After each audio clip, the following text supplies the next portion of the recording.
예, 14기 김청욱이라고 합니다.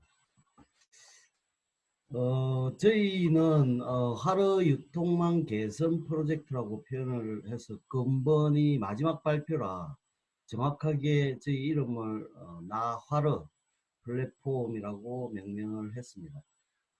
그리고 저희 팀은 저를 포함해서 강용우 원우 그리고 박기현 씨 그리고 김예린 씨가 참여를 하고 있습니다. 먼저 인터뷰 리뷰를 잠시 좀 해보면 저희가 처음에 제가 참고로 저는 통영 밑에 있는 작은 섬인 한산도에서 태어났습니다. 그래서 이 회, 바다 뭐 이런 것에 대단히 평소에도 관심이 있어 하는 그런 어떤 사람입니다. 그래서 저희 팀에서 처음에 생각한 게 부산 하면 바다라고 다 한국 사람들 누구나가 생각을 하고 있는데 그러면 부산하면 회, 회는 왜 이렇게 회는 얼마나 사람들이 찾을까라고 1차 인터뷰를 한번 해봤습니다. 그래서 회 하면 떠오르는 지역이 부산이 50%라고 이야기를 했고 1차 인터뷰 결과.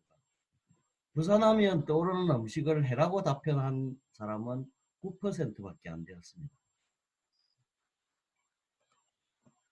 이는 부산하면 떠오르는 음식이 돼지국밥이 82%입니다. 따라서 우리 그 지금 현재 우리나라의 대부분의 관광객 또는 뭐 기타 부산하면 바다라고는 생각하는데 배는 아니다라는 어떤 또 이상한 결론이 흘렀고요. 처음에 저희는 이 회를 왜 그럴까라고 하니까 비싸다라는 뭐 그런 것도 있었고 그래서 이걸 소비자가 좀 더 많이 먹을 수 있도록 하는 방법이 없을까를 가지고 사실은 처음에 고민을 했습니다. 그래서 소비자를 어떻게 하면 더 싸게 먹게끔 더 싸게 어떻게 어프로치를 할 거냐라는 그 포커스로 처음에 시작을 했습니다. 그런데 이제 이게 저희가 질문을 한 10가지 정도를 가지고 인터뷰를 했는데 생산자는 지금 현재의 어, 이제 가격을 낮춰야 되는데 소비자도 많이 늘리고 하려고 하면 가격이 처음에 눈에 들어와야 되는데 생산자를 보니까 지금 현재 매우 낮은 수준이라고 표현을 하고 있고 중간 또 물류 상인들은 또 최소 마진은 한 30에서 50% 40% 정도는 뭐 해야 되겠다 라고 하고 판매자 그러니까 횟집이나 소매상들은 이 가격 문제가 아마도 손님이 고깃집보다 적다라는 이야기도 있었고요. 그리고 또 연령대로는 20대는 가격 때문에 가는 횟수가 극히 적고 그리고 우리 또 30대는 약간의 분위기에 위주로 또 간다는 이야기를 했고요. 그런 40대는 또 맛도 있어야 되고 분위기도 있어야 된다. 50대는 뭐 거의 자연산 찾고 뭐 경제적 상황 때문에 자연산을 찾는 그런 어떤 위주였습니다. 지금 이제 이런 어떤 결과를 보니까 저희가 고객이라고 표현해야 될 곳을 어디를 포커스를 해야 되겠느냐. 처음에는 판매자한테 포커스를 했는데 이게 아니다. 이걸 어떻게 하면 생산자도 지금 낮은 수준이라고 해서 이 부분을 해결할 수 있고 또 중간 물류의 이 어마어마한 이 마진을 어떻게 해서 줄일까라는 요 포커스를 가지고 판매가 싸게 하면 많은 인원이 먹을 수 있지 않을까 여러 관광객들이 싸게 맛있게 먹을 수 있지 않을까라는 이제 판단을 하게 되었습니다. 그래서 2차 인터뷰 결과로는 생산자는 남는 게 없다고 하고 소비자는 너무 비싸서 못 먹겠다라고 하고 그러면 이게 왜 이런 게 발생을 하고 하는 걸까라는 걸 가지고 이제 저희는 부산은 바다다. 그리고 아까 전에 이 비싼 걸 저렴하게 공급을 하는 이런 어떤 부산은 해로 만들 해라는 생각을 가지게끔 만드는 그런 어떤 트렌드를 만들 수 없을까?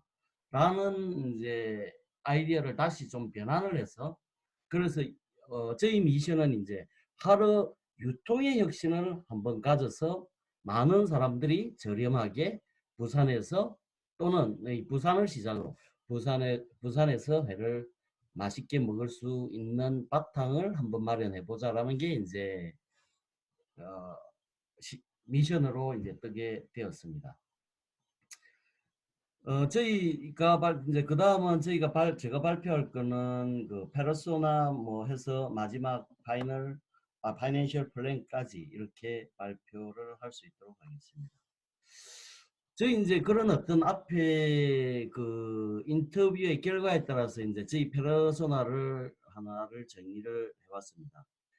이름은 나하르라는 할아버지가 20살부터 지금 80살까지 양식장 또는 물고기에 대해서 유통 과정에서 어, 성장을 해서 이제 대단히 높은 지위를 지금 가지고 있고, 이제 인생의 마지막에서 아들 첫째는 양식장, 둘째는 하루유통, 막내는 횟집을 이렇게 경영을 한다고 합니다. 그러면 어, 마지막 인생의 목표를, 이런 어떤 양식장도 첫째도 잘 살아야 되고 둘째도 잘 살아야 되고 셋째 횟집도 잘 살아야 된다 라는 어떤 생각을 해보니 가격을 낮춰야 된다라는 게 이제 이 저희의 페르소나입니다. 그래서 꼴은 생산자와 유통자와 소비가 모두 행복해야 된다라는 게 이제 페르소나로 제기를 했습니다.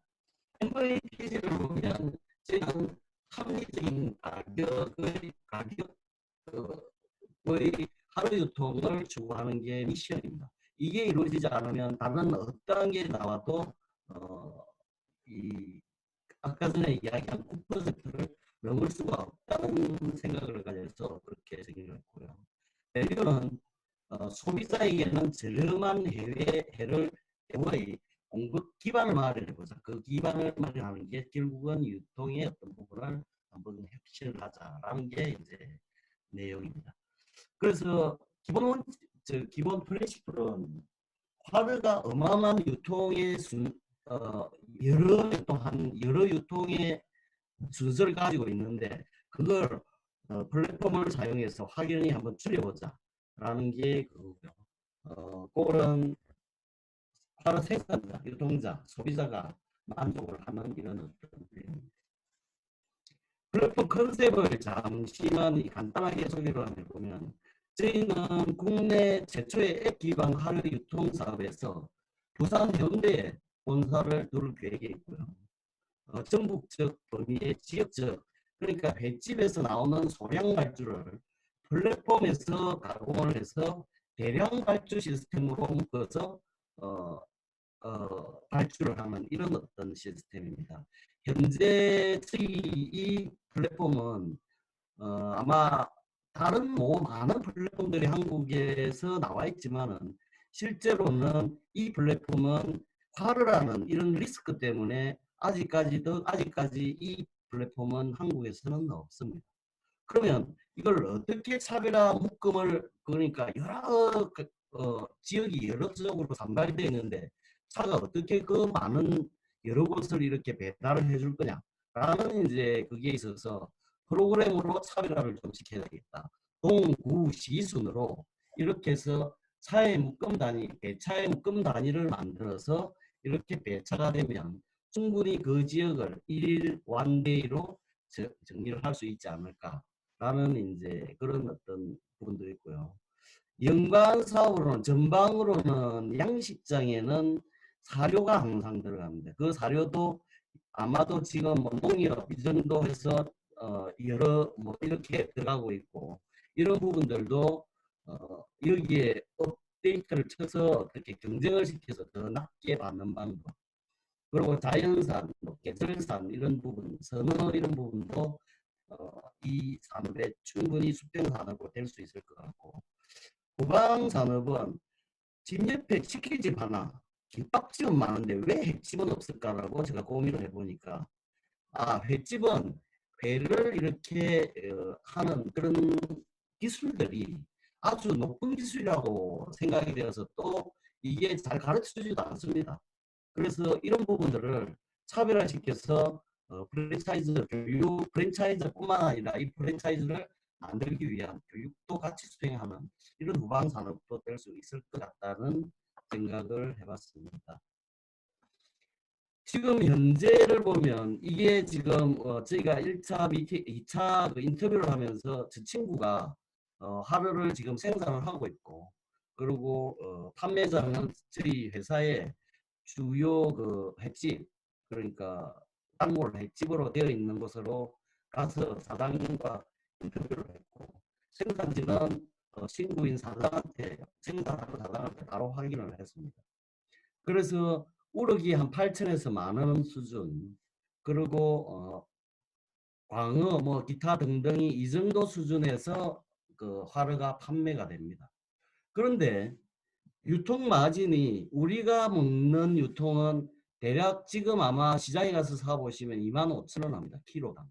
그러면 무려 250%나 이 뭔가 하여튼 뭔가에 의해서 이루어지고 있는 이런 어떤 시스템에서 저희가 마지막 단계인 판매자한테 판매를 할 게 아니기 때문에 3단계 소매 단계 또는 분산업체가 받는 그 금액을 파악을 해보니까 대략 50%에서 100% 수준 정도.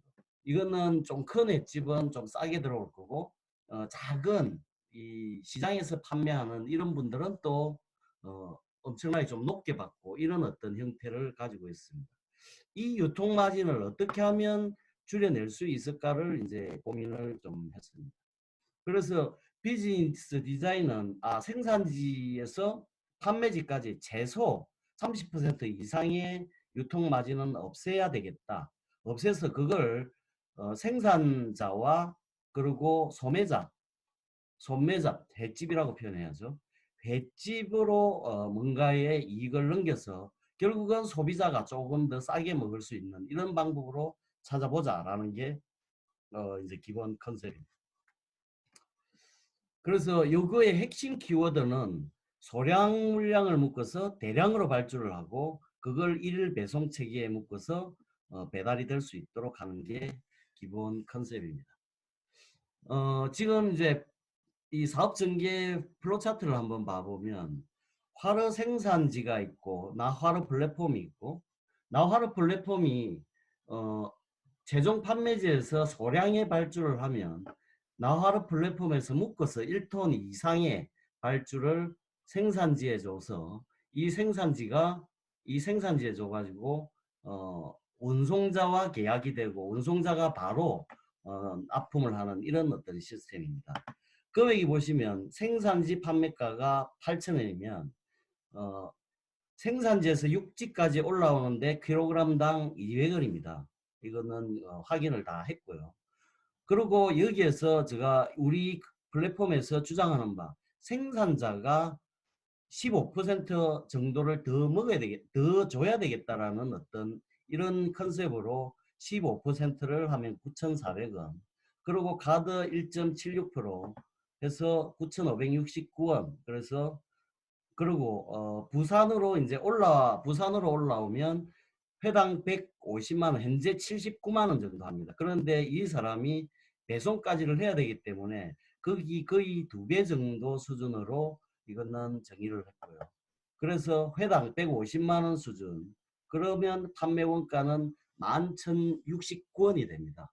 그래서 나화로 판매가는 11,655원.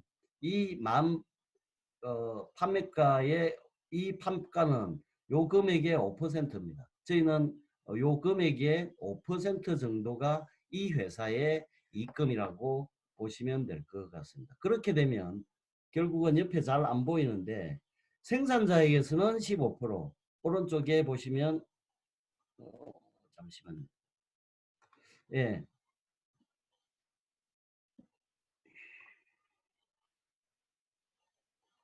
예.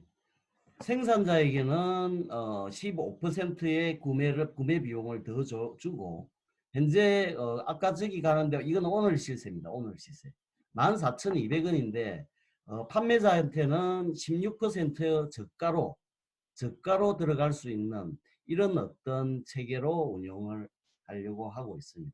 그래서 이걸 회당 매출으로 따져보면 5톤이 1톤 정도의 그 화로를 실을 수 있고요.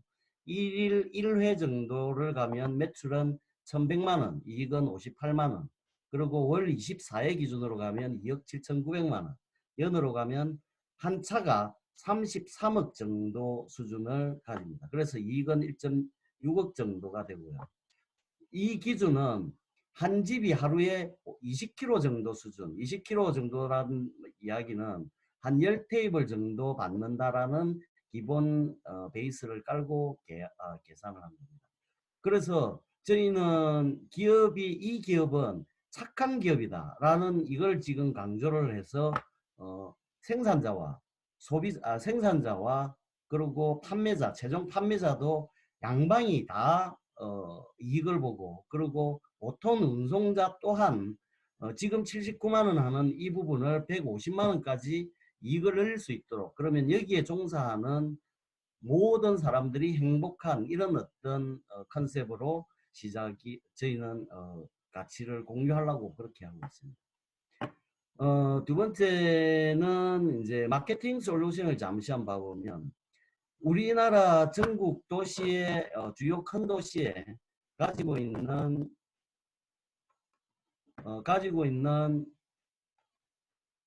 횟집의 숫자입니다.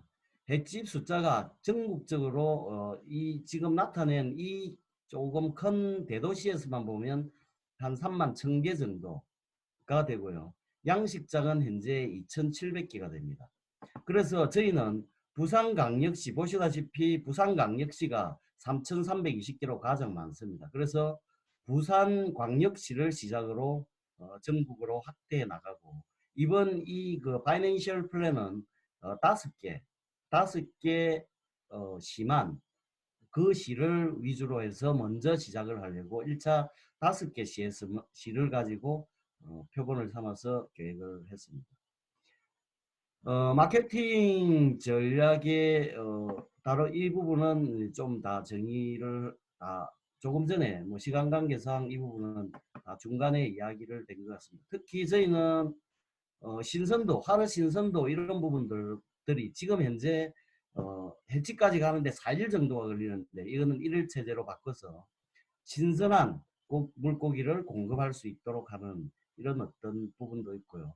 하나는 데이터베이스를 쌓아서 이 데이터베이스를 이용해서 어장관리 시스템, 이 시간에 어느 지역에 어느 계절에 어느 정도의 그 물고기 종류가 판매된다라는 걸 우리 여기에 가입되어 있는 생산지에 또 그런 정보를 줘서 수급을 하고 또 판매를 하는데 도움이 될 수 있도록 하는 이런 시스템도 좀 정보를 좀 넘겨줘야 되는 이런 어떤 것도 하려고 계획을 해봤습니다. 국내 하루 전통시장이 약 1.5조 원 정도 됩니다. 유통 단계가 현재 한 3단계, 운송 단계가 3단계에서 한 6단계 정도를 거칩니다. 그런데 나하루는 운송 1단계, 유통 1단계에서 2단계로 확 줄여서 DA 587억 원 전국 5% 점유를 했을 때 전국적으로 5%, 그리고 5개 시에 17%를 했을 때 587억 정도가 나올 걸로 예상이 됩니다. 스와트 분석을 한번 해보면 뭐 여러 가지 강점과 기회들이 있지만은 무엇보다도 그 가격 운송기간 혁신이 저희는 혁신을 해야 될 것 같고요. 지역별 그리고 품목별 소형 운반업자와 마케팅 협력을 해야 되겠다라는 게 또 하나가 있고, 빅데이터 구축을 통해서 좀 더 많은 다른 사업 영역으로도 좀 진출을 해야 되겠다라는 그런 어떤 전략이 나왔습니다. 파이낸셜 플랜을 보면 이 사업을 하기 위해서 사전에 프로그램도 개발하고 시장 상세 분석도 해야 되고 조도 영업, 그리고 거기에 따른 인건비 뭐 해서 한 8.6억 정도가 들어갈 걸로 예상이 됩니다. 그래서 이걸 저희 이제 그러면 플랫폼으로 돌려서 손익분기점이 도대체 어느 수준인가라고를 계산을 해보니까 5톤 차, 그러니까 1톤 정도를, 하루 1톤을 운영하는, 유지하는 5톤 차 4대 분량이, 4대가 하루에 월 24회를, 한 대가 월 24회를 가면 이 회사는 손익분기점에 들어오고요. 매출은 139억이 그 손익분기점입니다. 횟집은 207개 점포가 일일 20kg 정도 사용되는 207개 정도가 그 손익분기점의 고객 확보 숫자고요. 그리고 부산을 놓고 보면 4개 구 정도 지역입니다. 한 개 구에 50 그 횟집 정도를 포지셔닝 한다라는 계획을 가지고 4개 구 정도를 어, 우리 고객으로 잡아야 이 사업은 굴러갈 수 있다고 판단이 됩니다. 거기에 따른 변동비와 고정비를 해서 이 부분을 CVP 돌려보면 한 138억 정도가 나옵니다. 파이낸셜 부분에 이제 그 포지티브 케이스를 보면 저희 이 포지티브 케이스를 보면 5대 강력시에 5대시에 1750개의 17% 정도입니다. 이게 1750개 정도의 5대 강력시의 17% 정도, 그리고 1750개 정도를 가지면 이 플랫폼은 영업이익은 2023년부터 일어나고 상반기부터 일어나고 손익분기점은 2023년 하반기부터 일어납니다. 이 부분은. 그리고 네거티브 시나리오를 좀 보면 플랫폼 홍보도 실패되고 사용자 유치도 실적이 저조하면 2024년도부터 상반기에 영업이익은 발생되지만 그 영업이익 금액이 너무나 미비해서 손익분기는 2026년 하반기까지 가야지 이게 되는 사업으로, 이는 실패되는 이런 어떤 사업으로 될 것 같습니다. 그래서 내추럴 플랜을 시나리오를 잠시 보면 대략 한 1250개 정도, 한 12%, 7대 광역도시의 한 12% 정도 수준만 올라와 주면 이 회사는 22년 하반기에 영업이익은 나기 시작하고 손익분기점은 2024년 상반기에 그 손익분기가 일어나지 않을까. 그래서 투자비와 그리고 매년 일어나는 운영 경비를 합해서 그 금액이 몽땅 빠져나오는 게 한 2024년 상반기 정도가 될 것으로 예측이 되었습니다. 감사합니다. 이상 발표를 마칠 수 있도록 하겠습니다. 오, 갑자기 한 주만에 너무너무 많은 걸 해주셨네요. 이게, 네. 그러면 이 마지막에 발표하신 부산은 화로다 이 팀에 대해서 일단 코멘트를 한번 해주시면 좋을 것 같습니다. 일단 조상재 선생님 굉장히 열심히 들으시던데 하고 싶은 말씀이 있으실 것 같아요. 정말 열심히 들으셨어요. 조상재 선생님.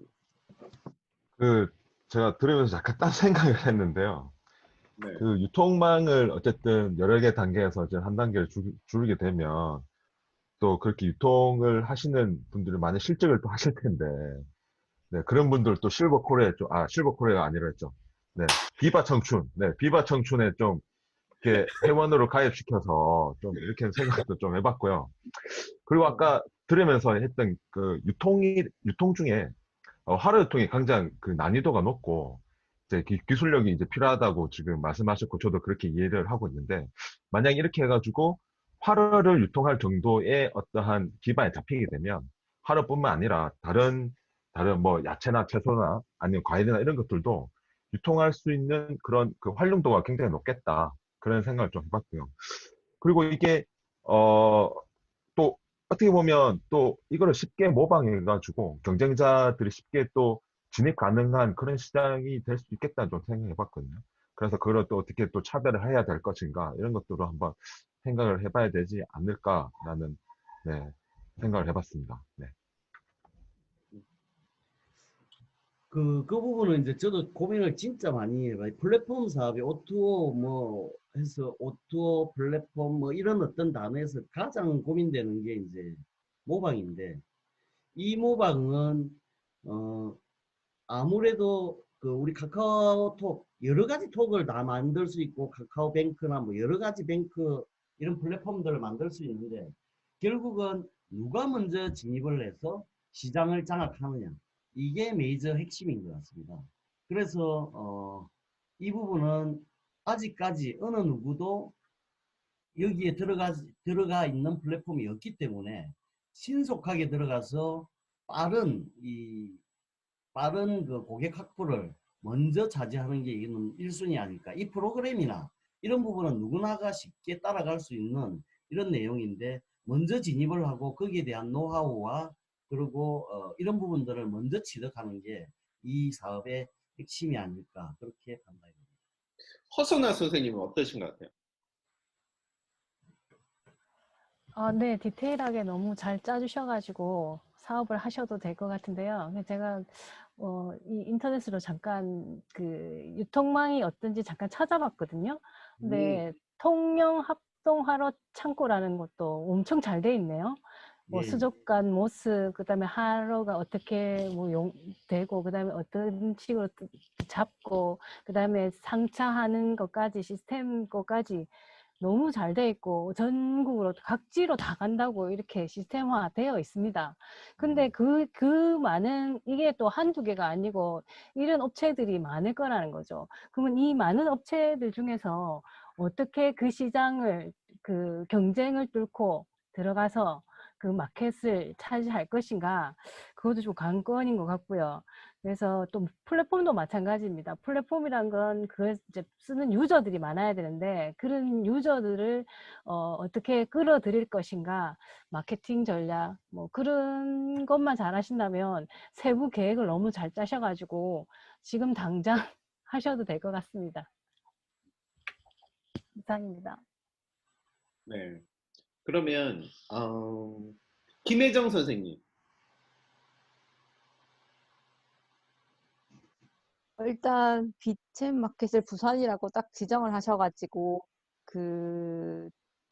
처음에 이렇게 그 집중 공략해가지고 사업을 진행하시는 것 같아서 그런 부분이 좋은 것 같고요. 처음부터 너무 크게 단위를 잡으면 생물이라서 사실 좀 유통하기가 힘들 것 같은데 일단은 타겟을 좀 잘 잡으신 것 같다는 생각이 들었고, 초기 투자 비용이 그 파이낸셜 플랜 상에서 8.6억이 든다고 되어 있는데 사실 저희 시장과는 다르게 너무 초기 투자 비용이 많이 드는데 수익은 2023년이나 2024년 돼서 그러니까 손익이 그때 나오기 때문에 거의 한 2, 3년 정도를 8.6억을 이렇게 묻어둔 상태에서 진행이 돼야 되는 사업인 것 같아서 저는 약간 간이 작아서 선뜻 도전하기도 힘든 사업인 것 같은데 그 자본이 많으신 분을 하거나 아니면 은행에서 아까 돈을 빌리시는 그런 투자를 잘 받으시면 아직은 아무도 하고 있지 않은 사업이기 때문에 1번으로 들어가신다면 좋은 사업이 될 거라고 생각합니다.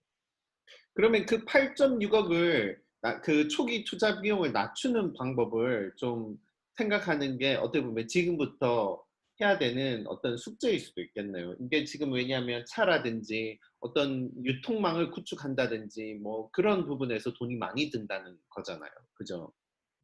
제일 저희 많이 드는 게 이 프로그램인 것 같습니다. 프로그램이 일반 저 주위에 아는 이제 그 프로그래머를 놓고 대충 이렇게 확실히 견적을 받거나 이렇게는 안 했는데 어느 정도 들겠느냐라고 이렇게 해보니 네. 생각보다 많이 들더라고요. 시스템 구축에 그 돈이 많이 들 거라는 그 시스템 구축에서 얼마를 생각하신대요? 시스템 구축이 아까 전에 보시면 저기 정 박사님 여기 시스템 구축의 그 가격 한번 봐주세요. 자, 요 시스템 구축의 전문가신 정 박사님. 프로그램만 개발을 하는데 대략 한 2억 정도가 들어가요. 자, 이 현실적인 가격에 대해서 네네네. 그 김혜정 선생님. 저희도 이 앱 개발 때문에 저희도 비용을 알아봤는데 네네. 저희 다른 김주영님께서 알아보셨을 때 1억 정도를 든다. 뭐 대부분의 앱을 개발하는데 1억이 든다고 했는데 앱은 개발자를 쓰지 않고 대부분 외주를 준다고 하더라고요. 어떤 특정 업체에 한 번만 지정해 쓰고 그 얘는 유지 비용만 들게 이렇게 한다고 해서 그렇게만 해도 반 정도 50%가 지금 비용 책정하신 데서 줄일 수 있을 거라고 생각합니다. 저는 전문가는 아니지만 1.6억이 되가 그러면 전문가적 입장에서 이제 정 박사님께서 이제 그 필드에서의 이거 시스템 개발과 어플리케이션은 대충 어느 정도 선에서 이제 할 수 있다는 걸 이제 말씀해 주실 겁니다. 자, 정확하게 백단에서 그 시스템을 그러니까 서버를 운영하고 서비스를 원활하게 하는 백단에서의 그 비용은 차치하고 앱 개발을 제대로 구축을 하고 만들고 하는데 3앤먼스 적어도 1년 동안 그냥 서비스 이게 백단 그러니까 서버나 뭐 그런 그 나중에 발생하는 운영 비용을 제외하고 말씀하신 것만 해도 6개월에서 한 12개월 잡으면 최소 6천에서 1억은 네, 정도 될 것 같거든요. 물론 그 이후에 이제 서버나 운영비에 대한 부분들은 일단 거기까지는 제가 정확하게 좀 말씀드리기가 그러면 한 최소 6천, 그다음에 보통 한 1억 정도. 그 김혜정 선생님께서 말씀하신 것처럼 그 정도 된다는 거죠. 김혜정 선생님 또 다른 뭐 코멘트가 있으신 것 같은데, 그 정도 된다. 그러면 이제 거기서 이제 한 1억, 1점 몇억 정도 이제 세이브 할 수 있는 거네요. 네. 교수님 거기에 저희 그분은 대략 한 1억을 예측을 했는데 이제 네. 서버 뭐 이런 어떤 장비들이 들어와야 되기 때문에 그거 한 배수 정도는 잡아야지 어떻게 사업이 운영될 거다라고 해서 거기에 장비비를 좀 넣어놨습니다. 네, 알겠습니다. 조희재 선생님은 이거 들으시니까 어떤 것 같아요? 이게 정말 부산과 관련된 컨텐츠라 그 비즈니스라 아마 다들 관심이 되게 들으실 때 되게 집중해서 들으셔서 저도 집중하면서 들었습니다. 네. 뭐 앞에 말씀하신 것처럼 부산이라는 한정된 이제 지역이 가장 메리트가 있는 것 같고 부산의 노하우로 인해서 이제 전국적으로 할 수 있는 그런 마음을 가지면 이 사업도 뭐 어쨌든 가족끼리 할 수 있는 같은 독점이고 서로 윈윈할 수 있는 그런 업종으로 참 좋지 않겠나 생각이 들고 소비자 입장도 좋겠지만은 그런 유통망을 이제 초기에 함으로 인해서 독점을 할 수 있는 그래서 사업화를 함으로 큰 이제 매출이나 이런 게 오를 수 있지 않겠나라고 생각이 듭니다. 그러니까 이 비즈니스 부산에서 해야 되는 비즈니스라는 거죠. 예를 들어서 포항이나 그렇죠. 부산이나 이런 데서 시작을 해서 부산으로 이렇게 하는 비즈니스가 아니라 부산에서 누군가는 해야지 되는 비즈니스다라는 생각을 지금 하고 계신 거죠. 네. 그죠? 좋습니다. 부산에서 해야 된답니다. 김지영 선생님 이거 어떻게 들으셨어요? 예. 저는 뭐 사업 지금 바로 시작해도 될 것 같은 느낌이 들었는데 이걸 어떻게 이렇게 시장 조사를 많이 하고 어떻게 이렇게 분석적으로 잘 만들었는지 일주일만 지난주에는 이런 내용이 없었어요. 예. 예, 그러니까 이게 이제 실무적으로 사업 계획을 엄청 만들어 보지 않은 사람이 이렇게 뭐 만들 수 일주일 만에 정말 대단하다 그런 생각이 들었었고 저도 깜짝 놀랐어요. 그다음에, 하다 보고. 비즈니스적으로는 좀 뭐 상재님 이야기한 거하고 저는 좀 비슷하다고 생각을 하고요. 일단 뭐 진입 장벽이 낮기 때문에 이게 결국 이제 나눠먹기 시장이 될 거고 그렇게 되면 조금 이제 화력뿐만이 아니고 다른 것도 같이 붙여서 해보면 그래서 좀 파일을 키워나가면 좋지 않을까라고 좀 생각을 했었고요.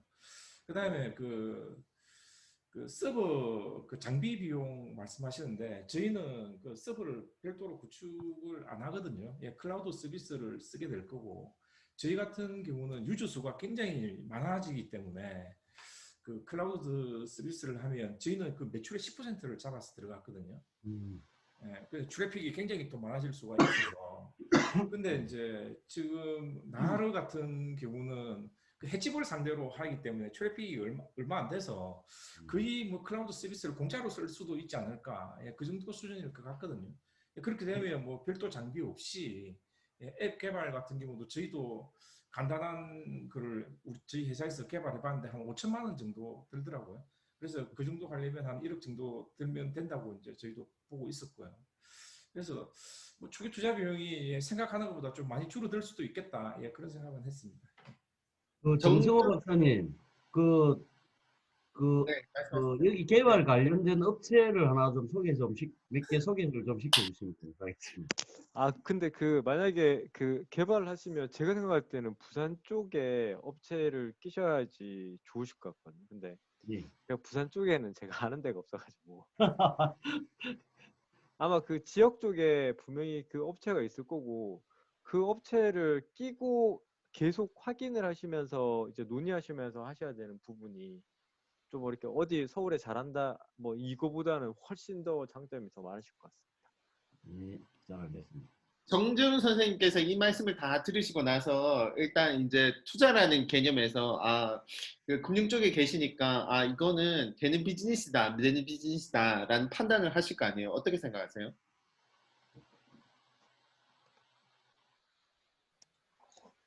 예, 저는 사실 초기부터 네.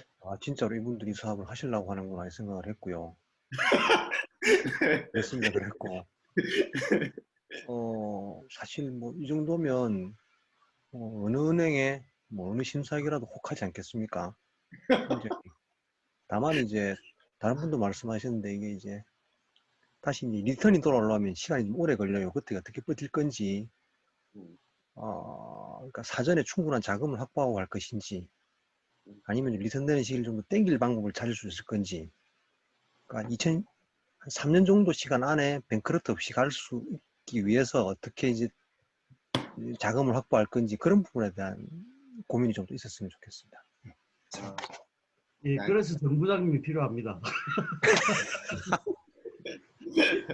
네. 그 한효주 교수님은 어떤 코멘트나 어떤 질문이나 있으세요?